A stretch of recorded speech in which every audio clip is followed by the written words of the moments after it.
Okay, we're taking notes over surface area of triangular prisms. Make sure you have the note sheet in front of you and that you're writing down anything I write down. This formula is very similar. In fact, it's the same as the formula for rectangular prisms, but there are a couple of things we have to pay attention to because with triangular prisms, hence the name, our base is always, always, always the triangles.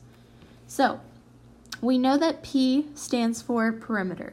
So we're just going to go ahead and add that in so that we know that it means the same thing for triangular prisms. It's the perimeter of the base, but rather than adding 4 values, we're just going to add all 3 sides of the base because it's a triangle. The second piece is the height.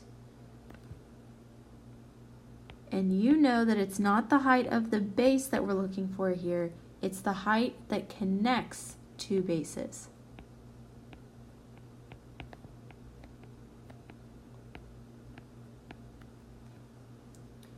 So in our example up here at the top, our perimeter we would add 9, 8, and 10. And our height, because it is the measure that connects the 2 triangular bases, would be 5 centimeters. Okay, and then our last piece after this constant of 2, because we have 2 bases, is a capital B, which you all know means area of the base. But because our base is a triangle, we have to remember that to find the area of a triangle, we do 1/2 times the base times the height of the triangle. So again, in our example at the top, 8 would be our base of the triangle. So that would be our little b. And then the height, remember, has to be perpendicular to the base. So our height of our base, or our height of our triangle here, would be 9 centimeters. So height of the triangle, and then the 5 centimeters is height of the prism. All right? Then we're going to quickly add this information you already know. Lateral surface area means only the sides. Total surface area means all sides and bases. And we're just going to point an arrow at bases and add that our base is always the triangles.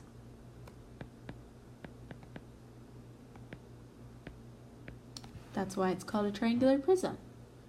Okay, once you have all of this written down, go ahead and flip to the back of your notes sheet, and we're going to do these 2 examples. You will not have to find measurements, so I'm going to go ahead and add in some measurements that are missing. So right here, this side length is 15. And then in our example 2, it's an isosceles triangle, and those 2 sides both measure 12.8. So I'm just going to label them on each side. All right. Now we're looking at this table that you've seen before. So we're going to draw our base. For example 1, it looks like a right triangle. See the little square here. So we have our right triangle base, and we're going to label the sides 9, 12, and 15. To find our perimeter, we add up all 3 sides, and we get 9 plus 12 plus 15. Gives us our sum, our perimeter, of 36 centimeters. Our height connects our 2 triangular bases, so it's not the height of our triangle, it's the height of the prism, which is 18. Then we look at the area of the base, which is 1/2 times the base of the triangle times the height of the triangle. So 1/2 stays there. Our base, we can look back at our drawing over here. Our base is 12. And then our height, the measure that's perpendicular to the base of our triangle, is 9. And when I multiply those values together, I get 54. Now that we have all 3 of those pieces, we can find the lateral and total surface area. So for lateral, I'm just going to multiply 36 and 18. and that gives me a product of 648 centimeters squared would be our unit. And then rather than write 36 times 18 again, I'm just going to use 648 to replace that portion. And I'm going to have 648 plus 2 times the area of the base, which is 54. When I multiply and add those values together, I get 756 centimeters squared for my total surface area. Okay, now let's look at example 2. So I'm going to draw my base as best I can. And remember, with triangular prisms, our base is always the triangle. And then I'm going to label the measurements of my base.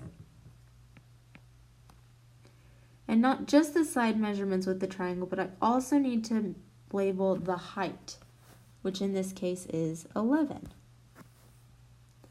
Then we're going to do our perimeters. So side plus side plus side, 12.8 plus 12.8 plus 13. When I add all those together, I get 38.6. My height of the prism, the measure that connects the two bases, is 15. Then we're looking at the area of the triangular base.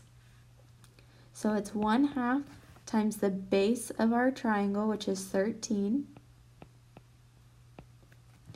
times the height of our triangle, the measure that's perpendicular to the base, which would be 11, this measurement right here. And when I multiply all those together, I get my area of 71.5. Then we can find our lateral and total surface area. Lateral being 38.6 times 15, giving me 579 feet squared. And my total surface area, 579 plus 2 times 71.5, giving me 722 feet squared. Okay, if you have questions, please write them down on your notes sheet. We're going to do practice with this concept in class and the next day, and you have a surface area quiz coming up that this will be included on, as well as rectangular prisms and cylinders, which you will learn about later this week. So make sure your notes are complete, take a picture, and submit to Schoology. Have a great rest of your day.